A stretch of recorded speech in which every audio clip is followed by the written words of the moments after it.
Sir Barristan. Through the gloom of the night the dead men flew, raining down upon the city streets. The riper corpses would fall to pieces in the air, and burst when they came smashing down onto the bricks, scattering worms and maggots and worse things. Others would bounce against the sides of pyramids and towers, leaving smears of blood and gore to mark the places where they'd struck. Huge as they were, the younkish trebuchets did not have the range to throw their grisly burdens deep into the city. Most of the dead were landing just inside the walls, or slamming off barbicans, parapets, and defensive towers. With the 6 sisters arrayed in a rough crescent around Meereen, every part of the city was being struck, save only the river districts to the north. No trebuchet could throw across the width of the Squires. A small mercy that, thought Barristan Selmy, as he rode into the market square inside Meereen's great western gate. When Daenerys had taken the city, they had broken through that same gate with the huge battering ram called Drozo's Top, made from the mast of a ship. The great masters and their slave soldiers had met the attackers here, and the fighting had raged through the surrounding streets for hours. By the time the city finally fell, hundreds of dead and dying had littered the square. Now once again, the market was a scene of carnage, though these dead came riding the pale mare.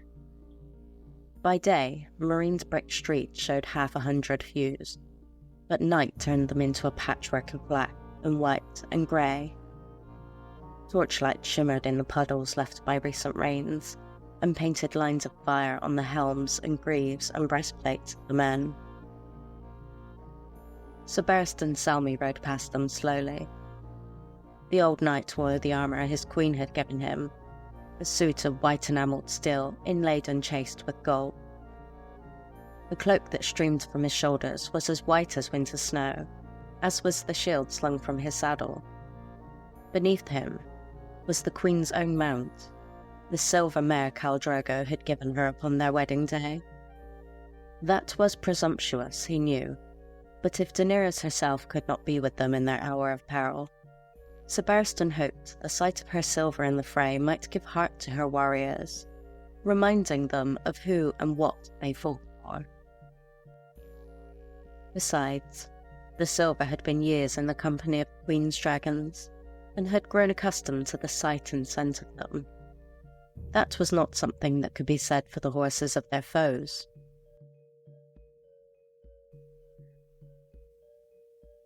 With him rode 3 of his lads.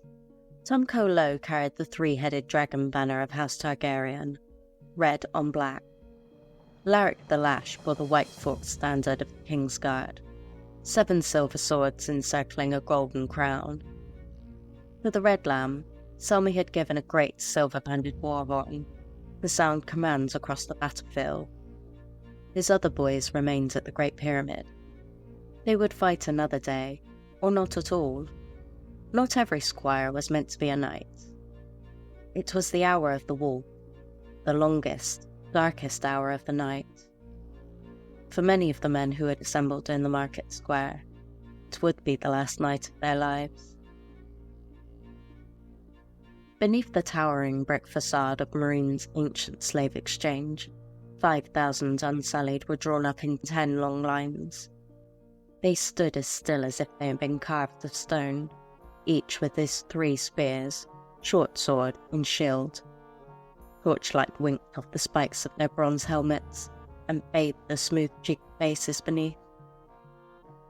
When a body came spinning down amongst them, the eunuchs simply stepped aside, taking as many steps as were required, then closing ranks again. They were all afoot, even their officers. Rayworm first and foremost, marked by the 3 spikes on his helm. The Stormcrows had assembled beneath the Merchant's Arcade fronting on the southern side of the square, where the archers gave them some protection from the dead men. Jokin's archers were fitting strings to their bows as Sir Barristan rode by. The widower sat grim-faced astride a gaunt grey horse, with his shield upon his arm and his spiked battle-axe in hand. A fan of black feathers sprouted from one temple of his iron half-helm. The boy beside him was clutching the company's banner, a dozen ragged black streamers on a tall staff, topped by a carved wooden throw. The horse lords had come as well. Argo and Ricaro had taken most of the Queen's small calycine across the Squires. The old half-crippled Jacaran Romo had scraped together 20 riders from those left behind. Some were as old as he was, marked by some old wound or deformity. The rest were beardless boys, striplings seeking their first bell and the right to braid their hair. They milled about near the weathered bronze statue of the chainmaker, anxious to be off, dancing their horses aside whenever a corpse came spinning down from above. Not far from them, about the ghastly monument the great masters called the Spire of Skulls, several hundred pit fighters had gathered. Selmy saw the spotted cat amongst them. Beside him stood fearless Itho, and elsewhere Senera She-Snake, Cameron of the Count, Brindled the Butcher, Togosh, Marigo, Orlos the Catamite. Even Gogor the Giant was there, towering above the others like a man amongst boys. Freedom means something to them after all, it would seem. The pit fighters had more love for his star than they had ever shown to theirs. Selmy was glad to have them all the same. Some are even wearing armour, he observed. Perhaps his defeat of Kraz had taught them something. Above, the gatehouse battlements were crowded with men in patchwork cloaks and brazen masks. The shave-pate had sent his brazen beasts onto the city walls to free up the Unsullied to take the field. Should the battle be lost, it would be up to Skahaz and his men to hold Meereen against the Yunkai, until such time as Queen Daenerys could return. If indeed she ever does. Across the city, at other gates, other forces had assembled. Tal Torek and his stalwart shields had gathered by the eastern gate, sometimes called the Hill Gate or the Kazai Gate, since travellers bound for Lazar via the Kazai Pass always left that way. Marcellin and the Mother's men had massed beside the South Gate, the Yellow Gate. The Free Brothers and Simon Strikeback had drawn the North Gate, fronting on the river. They would have the easiest egress, with no foe before them but a few ships. The Yunkishmen had placed 2 Giscari legions to the north, but they were camped across the Skahazadan, with the whole width of the river between them and the walls of Meereen.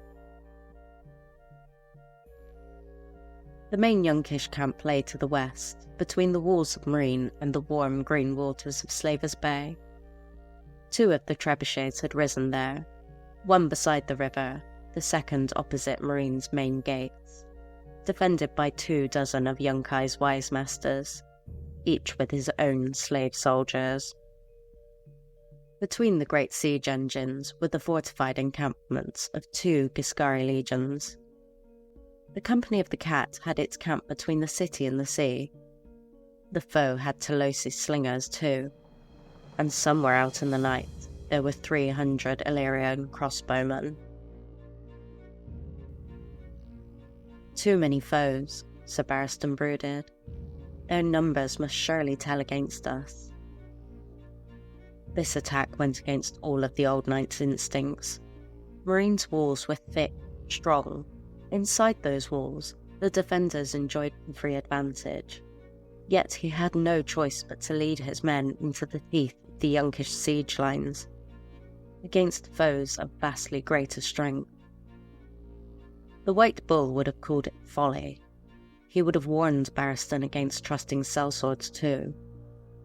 This is what it has come to, my queen, Sir Barristan thought. Our fates hinge upon a sellsword's greed.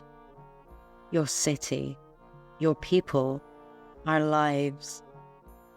The tattered prince holds us all in his blood-stained hands. Even if their best hope proved to be forlorn hope, Selmy knew that he had no other choice. He might have held Meereen for years against the Yunkai, but he could not hold it for even a moon's turn with the pale mare galloping through its streets. A hush fell across the market square as the old knight and his banner-bearers rode toward the gatehouse. Selmy could hear the murmur of countless voices, the sound of horses blowing, whickering, and scraping iron-shod hooves over crumbling brick, the faint clatter of sword and shield. All of it seemed muffled and far away. It was not a silence, just a quiet, the indrawn breath that comes before the shouts. Torches smoked and crackled, filling the darkness with shifting orange light. Thousands turned as one to watch as the old knight wheeled his horse around in the shadow of the great iron-banded gates. Barristan and Selmy could feel their eyes upon him. The captains and commanders advanced to meet him, Jokin and the widower for the Stormcrows, Ringmail clinking under faded cloaks. Grey Worm, Surespear and Dogkiller for the Unsullied, in spiked bronze caps and quilted armour, Romo for the Dothraki, Cameron, Gogor and the Spotted Cat, the Pit Fighters. "You know our plan of attack," the White Knight said, when the captains were gathered around him. "We will hit them first with our horse, as soon as the gate is opened. Ride hard and fast, straight at the slave soldiers. When the legions form up, sweep around them. Take them from behind or from the flank, but do not try their spears. Remember your objectives." "The trebuchet," said the widower. "The one the young Kai call Harridan. Take it, topple it, or burn it." Jokin nodded. "Feather as many of their nobles as we can, and burn their tents, the big ones, the pavilions." "Kill many men," said Romo. "Take no slaves." Sir Barristan turned in the saddle. "Cat, Gogor, Cameron, your men will follow afoot. You are known as fearsome fighters. Frighten them. Scream and shout. By the time you reach the Yunkish lines, our horsemen should have broken through. Follow them into the breach and do as much slaughter as you can. Where you can, spare the slaves and cut down their masters, the noblemen and officers. Fall back before you are surrounded." Gogor smashed a fist against his chest. "Gogor not fall back. Never." "Then Gogor die," the old knight thought. "Soon." But this was not the time nor place for that argument. He let it pass, and said, "These attacks should distract the Yunkai long enough for Grey Worm to march the Unsullied out the gate and form up." That was where his plan would rise or fall, he knew. If the Yunkish commanders had any sense, they would send their horse thundering down on the eunuchs before they could form ranks, when they were most vulnerable. His own cavalry would have to prevent that long enough for the Unsullied to lock shields and raise their wall of spears. "At the sound of my horn, Grey Worm will advance in line and roll up the slavers and their soldiers. It may be that one or more Giscari legions will march out to meet them, shield to shield and spear to spear. That battle we will surely win." "This one hears," said Grey Worm. "It shall be as you say." "Listen for my horn," Sir Barristan told them. "If you hear the retreat, fall back.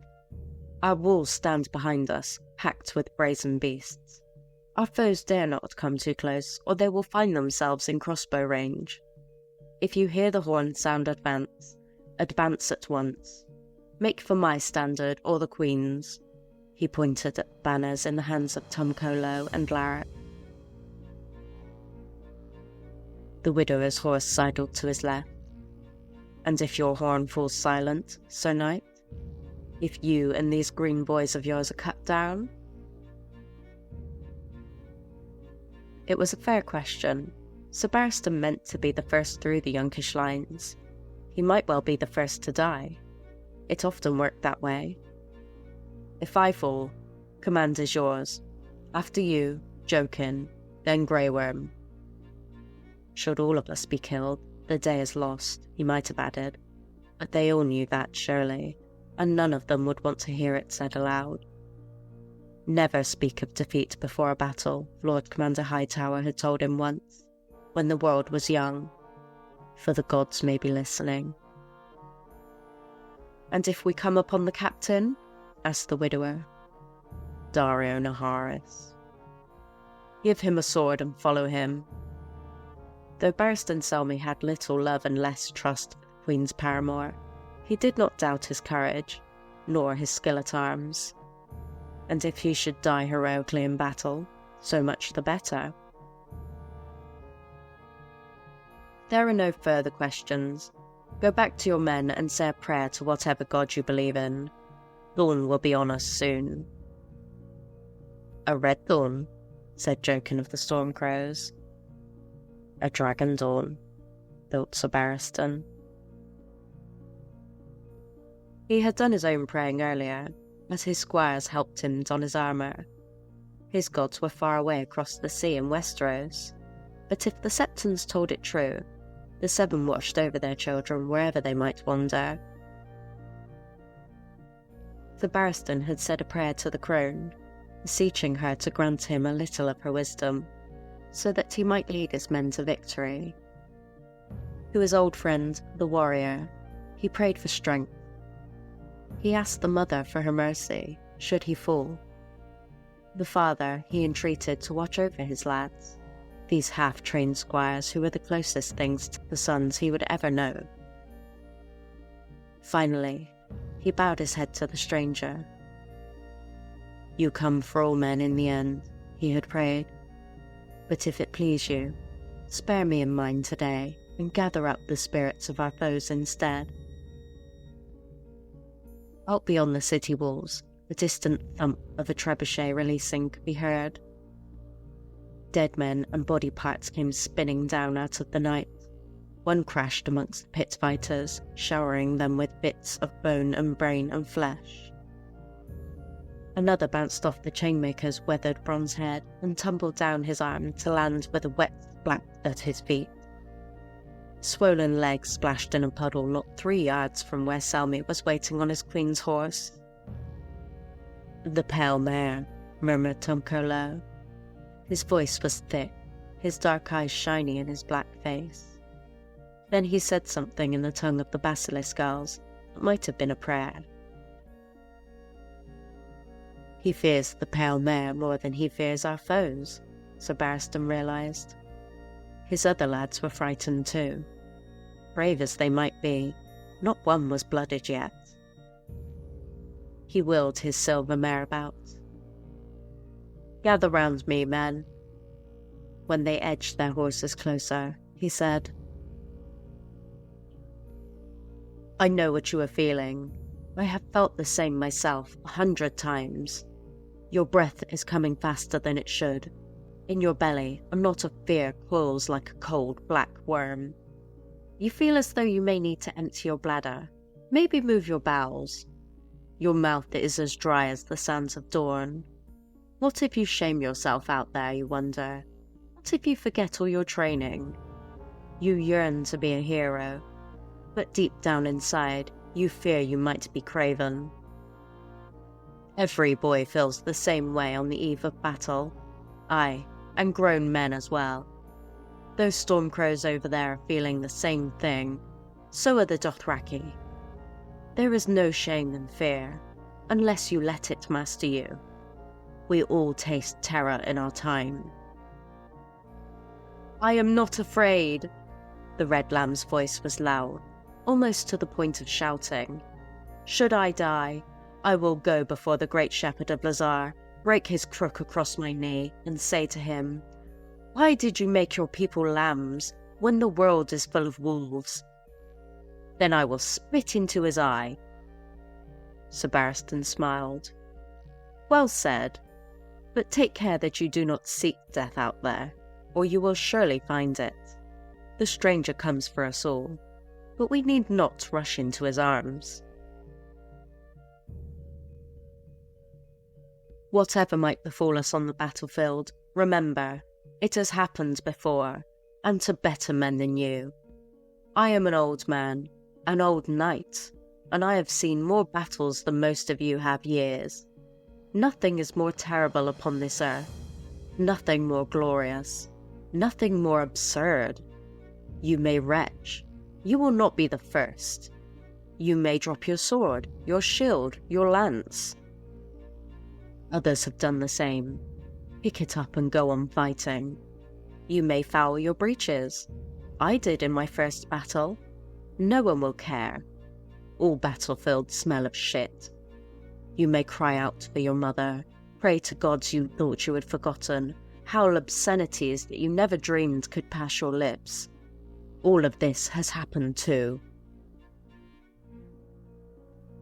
Some men die in every battle. More survive. East or west, in every inn and wine sink, you will find greybeards endlessly refighting the wars of their youth. They survived their battles, so may you. This you can be certain of. The foe you see before you is just another man, and like as not, he is as frightened as you. Hate him if you must. Love him if you can. But lift your sword and bring it down, then ride on. Above all else, keep moving. We are too few to win the battle. We ride to make chaos, to buy the Unsullied time enough to make their spear wall. We, sir? Larrick pointed with the Kingsguard banner, even as a wordless murmur went up from 1,000 pairs of lips. Far across the city, where the shadowed steps of Meereen's Great Pyramid shouldered 800 feet into a starless sky, a fire had awoken where once the Harpy stood. A yellow spark at the apex of the pyramid. It glimmered, and was gone again. And for half a heartbeat, Sir Barristan was afraid the wind had blown it out. Then it returned, brighter, fiercer. The flames were swirling, now yellow, now red, now orange, reaching up, clawing at the dark. Away to the east, dawn was breaking behind the hills. Another 1,000 voices were exclaiming now. Another 1,000 men were looking, pointing, donning their helms, reaching for their swords and axes. Sir Barristan heard the rattle of chains. That was the portcullis coming up. Next would come the groan of the gate's huge iron hinges. It was time. The Red Lamb handed him his winged helm. Barristan Selmy slipped it down over his head, fastened it to his gorget, pulled up his shield, slipped his arm inside the straps. The air tasted strangely sweet. There was nothing like the prospect of death to make a man feel alive. May the warrior protect us all, he told his lads. Sound the attack.